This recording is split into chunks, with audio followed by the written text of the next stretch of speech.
30 सालों में नहीं, आज़ादी के बाद बिहार में हुए चुनाव में ये सबसे ज़्यादा वोटिंग परसेंटेज है। ये भूमिका भी जनता तय करती है।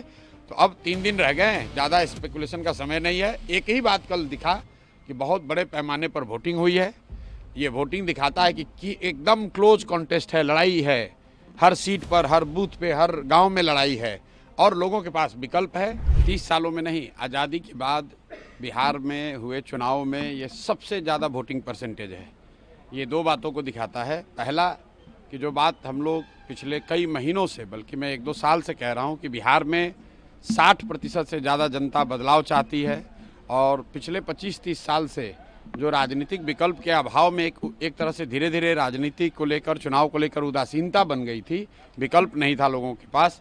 अब जनसुराज के आने से उनको एक नया विकल्प मिला है और बढ़ा हुआ जो वोटिंग परसेंटेज है वो दो बातों को दिखाता है। एक कि लोगों को एक नए विकल्प को देखकर उत्साह रहा है और बड़े पैमाने पर वोटिंग हुई है, बदलाव के लिए वोटिंग हुई है। और दूसरी बात, जो बड़े प्रवासी मजदूर हैं जो बहुत बड़ी संख्या में छठ के बाद रुके हुए हैं, उन्होंने अपना और अपने परिजनों का, अपने मित्रों का जो वोट कराया है उसने सबको सरप्राइज़ किया है। और जितने लोग ये बैठे हुए थे कि महिलाओं को 10,000 पैसा मिल गया और उसी से हम लोग जीत जाएंगे, इन चुनाव में महिलाएं तो हैं ही, लेकिन महिलाओं से बढ़कर प्रवासी मजदूर एक्स फैक्टर है। इस चुनाव का एक्स फैक्टर प्रवासी मजदूर हैं। वो क्या कर रहे हैं, वो अपने दोस्तों, मित्रों, परिवार वालों से कैसे वोट करा रहे हैं, इसी से बिहार का चुनाव तय होगा। तो सर, जनसुराज कितना कॉन्फिडेंट है अपनी जीत को लेकर के? कितनी सीट? जनसुराज बिल्कुल कॉन्फिडेंट है कि 14 तारीख को आप देखेंगे इतिहास लिखा जाएगा। बड़े बड़े पंडित, कोई ये नहीं बता रहा था कि जनसुराज इस बार इतने बड़े पैमाने पर वोटिंग होगी। और ये आकलन लोग कर रहे हैं, 2 करोड़ 10 लाख से ज़्यादा लोगों ने वोट करा है। कोई आकलन, कोई पत्रकार, कोई असेसमेंट करने वाला आदमी कितने लोगों से मिला होगा? कल लोग बैठे बैठे 10-15 लोगों से फ़ोन करके अपना हवा बता रहे हैं कि किसने किसको वोट दिया।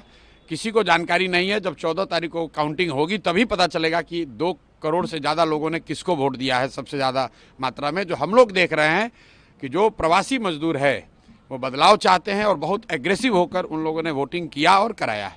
सर, बिहार के डिप्टी सीएम अपने ही प्रशासन पर धिक्कार रहे हैं, धिक्कार है इसे प्रशासन पर, क्या कहेंगे? वोटिंग के समय उन्होंने अपने और अपने सरकार का चाल चरित्र, चेहरा, उस पर मुहर लगाई है कि यहाँ पर कोई सुरक्षित नहीं है, कानून का राज नहीं है, जिसकी लाठी उसकी भैंस। और जो बात यहाँ अभी तक पब्लिक झेल रही थी, चुनाव के दौरान नेता और मंत्री वो चीज़ झेल रहे हैं। आरजेडी के भी एक विधायक और पुलिस को धमका रहे हैं, एक दूसरे का बाल नोचेंगे, ऐसा पीएम मोदी कह रहे हैं। भाई, वो बाल नोचेंगे कि सर नोचेंगे ये उनका काम है। मैं इतना जानता हूँ कि बिहार की जनता ने कल के वोटिंग में दिखाया है कि उनके पास जब विकल्प एक मिल गया तो उन्होंने बढ़ चढ़ के वोटिंग में, लोकतंत्र के इस पर्व में हिस्सा लिया है। अब जो भी निर्णय जनता करती है, चुनाव में सिर्फ ये नहीं तय होता है कि कौन आदमी सत्ता में आएगा, चुनाव में ये भी तय होगा कि कौन विपक्षी भूमिका में होगा, कौन रोड पर आएगा, कौन समाज और रोड पर काम करेगा, ये भूमिका भी जनता तय करती है। तो अब 3 दिन रह गए हैं, ज़्यादा स्पेकुलेशन का समय नहीं है। एक ही बात कल दिखा कि बहुत बड़े पैमाने पर वोटिंग हुई है। ये वोटिंग दिखाता है कि एकदम क्लोज कॉन्टेस्ट है, लड़ाई है, हर सीट पर, हर बूथ पे, हर गांव में लड़ाई है और लोगों के पास विकल्प है। जनसुराज की सबसे बड़ी सफलता यही है कि लोगों के पास एक विकल्प है। लालू के डर से नीतीश भाजपा और भाजपा के डर से लालू को वोट देने की जो मजबूरी थी, वो मजबूरी खत्म हो गई है।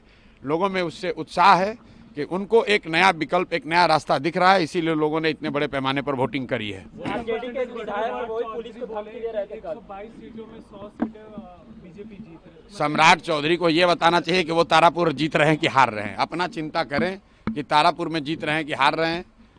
सम्राट चौधरी जैसे नेता कभी नीतीश कुमार को लेकर गए, कभी राजनाथ सिंह जी को लेकर गए, इतना डरे हुए हैं खुद चुनाव जीतने के लिए। अपने जितने एनडीए के बड़े नेता हैं सबका जाकर मीटिंग्स, रैली करा रहे हैं।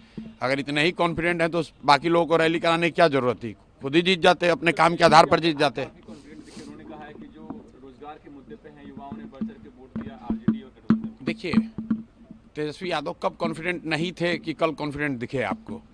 ये लोग तो चुनाव के 6 महीना पहले, साल भर पहले ही कॉन्फिडेंट है कि हम ही मुख्यमंत्री बनेंगे। तो ऐसे लोग जिनको अपनी कोई जानकारी है नहीं, ज़मीन पर घर से बाहर निकले, पार्टी के दम पर, जाति के दम पर या भाजपा विरोध के नाम पर भीड़ इकट्ठा हुई, गए 2 मिनट भाषण वाषण किया, घर पर चले आए, उनको क्या जानकारी है कि गांव में निचले स्तर पर क्या बात हो रही है? आप मुझे जितने पत्रकार लोग हैं ये बताइए कि किसी मीडिया चैनल ने, किसी पत्रकार ने, किसी राजनीतिक विशेषज्ञ ने, किसी पार्टी ने अगर ये कहा हो, किसी नेता ने कहा हो कि बिहार में इस बार अप्रत्याशित वोटिंग होने वाली है? किसी ने नहीं कहा है। और ऐसा नहीं है कि महिलाओं का वोटिंग ज़्यादा हुआ है। पहली बार बिहार में युवाओं की वोटिंग सबसे ज़्यादा हुई है। सबसे ज़्यादा एग्रेसिव होकर युवा वोट किया है।